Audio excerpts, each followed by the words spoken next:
Many traders suffer significant losses primarily because they trade without a clear understanding of their position in the market. They often believe that using a strategy involving multiple indicators will guarantee profits, without grasping the overall market structure. Large players in the market, like hedge funds, banks, and institutional investors, consistently analyze various market cycles and adapt their trading strategies accordingly. For traders who understand these cycles, it becomes clear how to navigate and trade in each of them. In the first cycle, you observe a series of strong candles, which clearly indicate an unmistakable trend, either moving up or down. Another key feature of these candles, apart from their long bodies and minimal shadows relative to their main bodies, is their tendency to avoid breaking below the prior candle's low in a bullish trend or surpassing the prior candle's high in a bearish trend. As we approach the end of this cycle, the strength of the trend diminishes considerably, leading to an expectation of more pullbacks. However, this phase still corresponds to the previous dominant impulsive trend, but with reduced momentum. We refer to this phase as a channel. Our trading strategy during a spike cycle varies substantially from that in a channel. When we identify the market in a spike phase, our focus remains solely on trading in the spike's direction, without seeking counter-trend entries. When the price action enters a channel phase, we can think about initiating long trades at the lower trend line and, conversely, considering selling positions at the upper trend line. However, it's crucial to prioritize trades aligned with the spike cycle's direction. This is because our goal is to consistently trade in the direction of the prevailing trend, which significantly reduces the levels of risk we are willing to accept. When the price eventually exits the channel, it enters another phase known as a trading range. This transition often coincides with the formation of strong candles, characterized by large bodies and ideally small wicks or tails. During a trading range, our focus shifts to considering short trades at the range's upper boundary and long trades at its lower boundary. This strategy aligns with the classic principle of buy low, sell high. Although it's possible for the price to move directly from a spike to a trading range without going through a channel, it's quite rare for a channel cycle to occur immediately after a trading range. Remember that we don't categorize channels with a slope opposite to their preceding spike as typical channel cycles. Instead, we often refer to them as flags. Upon their completion, we don't anticipate the formation of a trading range. Instead, we expect a breakout above the flag and a continuation of the previous trend. We might also encounter another spike after a channel or trading range, although the more typical sequence involves a spike followed by a channel and then a trading range. It's crucial to emphasize the significance of these sequences when you're making your trading decisions. Misinterpreting these cycles can significantly increase the likelihood of getting stopped out due to taking positions that go against the market's dominant trend. Another crucial point to remember while trading across different market cycles is to consistently consider higher timeframes when trading on lower timeframes. Allow me to illustrate this concept with an example. In this scenario, after a spike in channel formation on a 30-minute time frame, it appears that the price has reached the upper boundary of a trading range that has been tested multiple times. If we base our judgment solely on this time frame and take into account the presence of this strong reversal candlestick pattern, we might consider this as a suitable moment to enter a short position, placing our stop loss above the trading range and setting the take profit near the bottom of the trading range could be a strategic move in this situation. But if we zoom out and consider the higher time frame, we see that in the larger context, we are positioned at the lower end of the trading range. This suggests more favorable buying opportunities in shorter time frames. So despite the initial appeal of a short trade, it's crucial to dismiss any potential short entries and redirect our attention to potential long positions, especially after a confirmed breakout above the trading range. Now you can appreciate how the longer time frames and their cycles influence the shorter time frames and why it's essential to always keep the bigger picture of the chart in mind. If you recall from earlier in this video, I briefly mentioned that during a spike cycle, we avoid considering any counter-trend trades, even on lower time frames. Here, you can see that the pair has been in a spike cycle for over 10 candles in a 4-hour time frame, but the appearance of a red candle with a small body suggests a decrease in momentum following a rapid move. It could, however, be just a temporary pause, as the market often has enough momentum to continue. These weak candles usually cannot trigger the start of a channel cycle because they lack the strength to initiate the next phase. While this candle appears insignificant on the 4-hour chart, it can be an entire trading range on the 5-minute chart, providing us with exceptional trading opportunities. The crucial aspect to note here is that since we are in a spike cycle, on the higher time frame we focus exclusively on exploring buying opportunities at the bottom of the trading range in a 5-minute chart. We disregard any sell signals generated at the top of the trading range because they go against the prevailing trend in the higher time frame. Also, it's important to note that the upper and lower boundaries of a trading range are typically zones rather than fixed lines. This seemingly straightforward idea can mislead many inexperienced traders, causing them to believe these boundaries are breached. As a result, they might try to enter the market using a breakout strategy, leading to significant losses. In this situation, a valuable tip is to consider higher levels as your ultimate take-profit target when entering a long trade at the bottom of this small trading range. One method to estimate these extended targets is to exit your trades at a distance equivalent to 1 or even 2 times the height of the trading range, extending from the top of the original trading range. As you already know, when the price fluctuates inside a trading range, we have the option to enter buy or sell positions at the bottom and top of the range respectively. However, there are instances when the price only moves a fraction of the trading range's height. It then swiftly changes direction, triggering a stop loss positioned outside the trading range. This becomes particularly important when trading against the dominant trend. In such cases, you shouldn't anticipate the price to reach the opposite end of the trading range entirely. Remember, adopting this approach is not advisable unless you have additional confirmations indicating that the trade is worth the associated risks. When handling such conditions, whether in bullish or bearish scenarios, I review the chart history to identify areas of support and resistance. These areas should be where the price has shown multiple reactions. I then set my take profit level somewhere between these areas. When we spot a support or resistance area at the bottom or top of a trading range, and we plan to use limit orders for our trade entries around these zones, it's important to consider that placing orders at the proximal line, which is the line closer to the current price action, increases the likelihood of them being triggered. However, this method often leads to less favorable reward-to-risk ratios, while implementing a fixed stop-loss above or below the trading range and setting a take-profit level at the opposite end of the range. Conversely, if we position our order at the distal line, which is farther from the current price action, the probability of getting triggered is reduced. However, this approach often results in more favorable reward-to-risk ratios. Also, remember to provide enough space for the price when setting your stop-loss. One effective method is to calculate the average length of shadows nearby and subtract that amount from the distal line in a bullish scenario.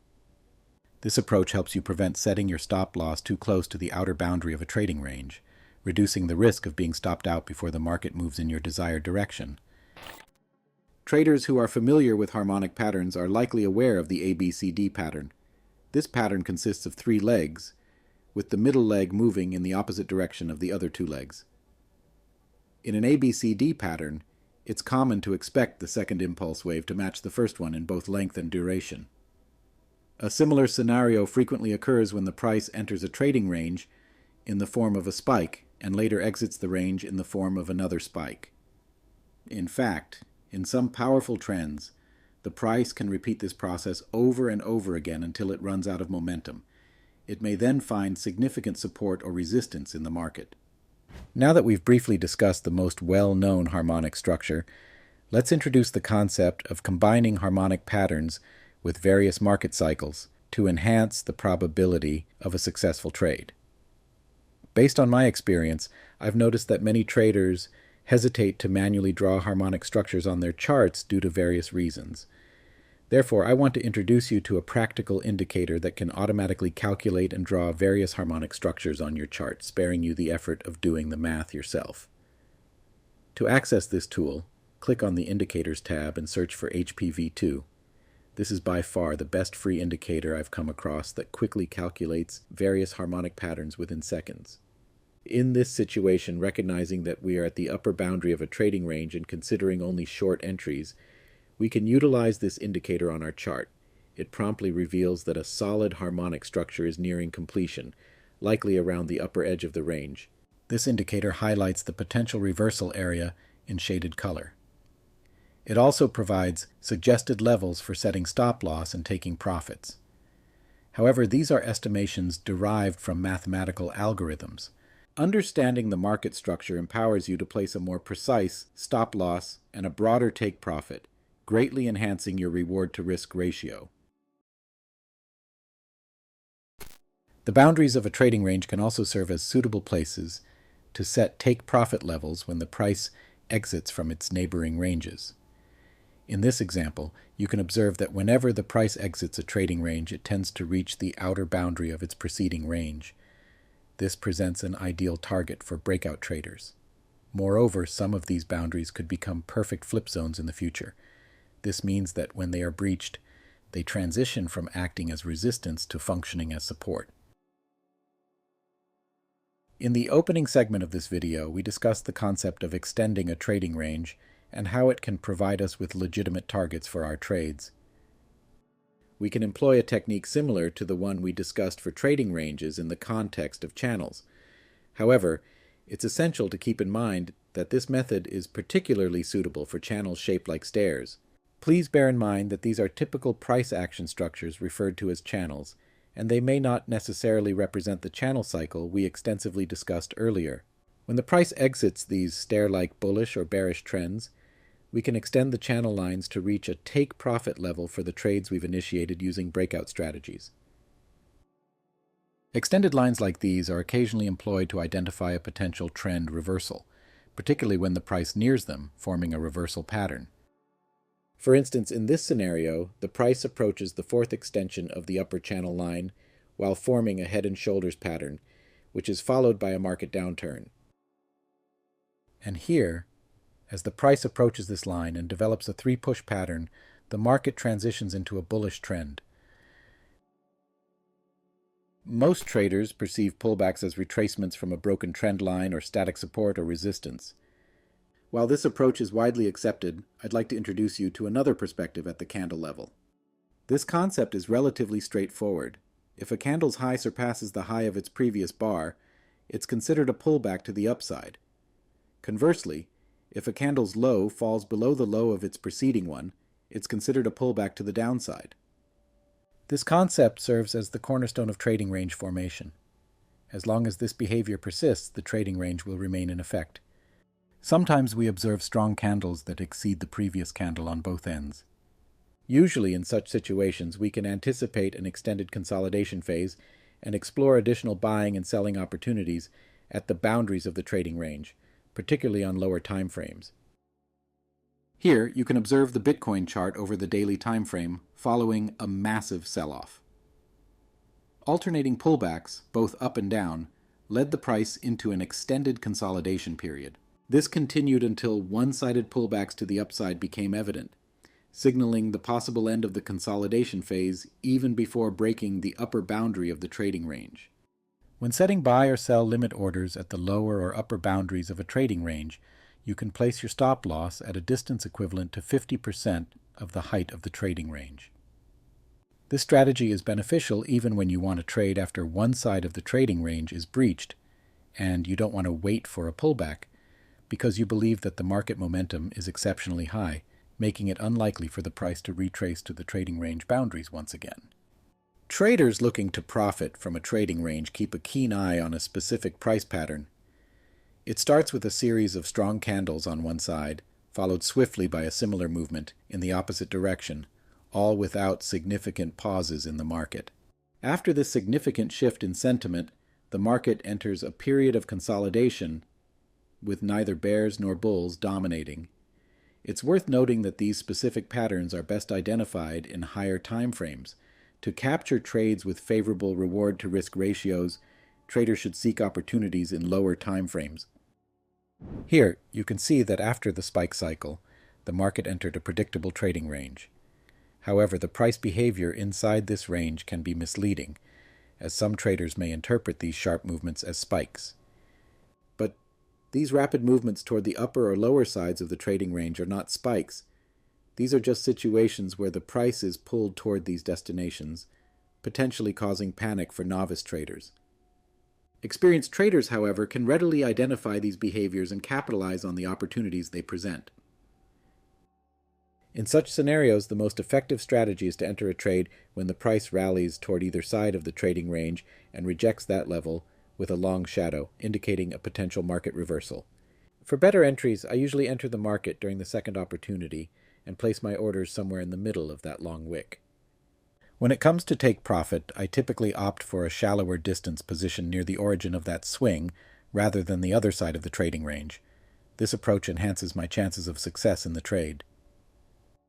Please keep in mind that gaining experience in this type of trading is crucial before engaging in such trades.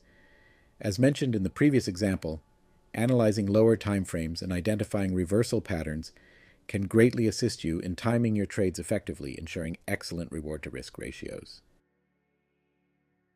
At times, you may encounter smaller cycles within a larger cycle. For instance, after a significant market decline, we entered a channel, and upon exiting the channel, a big trading range began to develop. But if you pay close attention, you can notice these cycles in lower degrees inside this broad range. After that, you should wait for opportunities where these cycles overlap. For instance, here we find ourselves at both the upper boundary of a large trading range and the smaller one simultaneously. At the same time, we observe a double top pattern, offering an excellent opportunity to go short.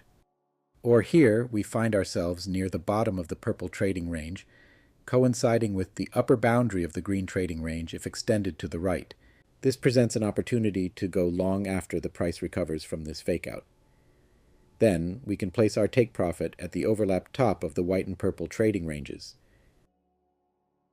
I hope this video has provided you with some understanding of the various market cycles. If you're interested in delving deeper into the market context, please let me know in the comments. Thank you for watching.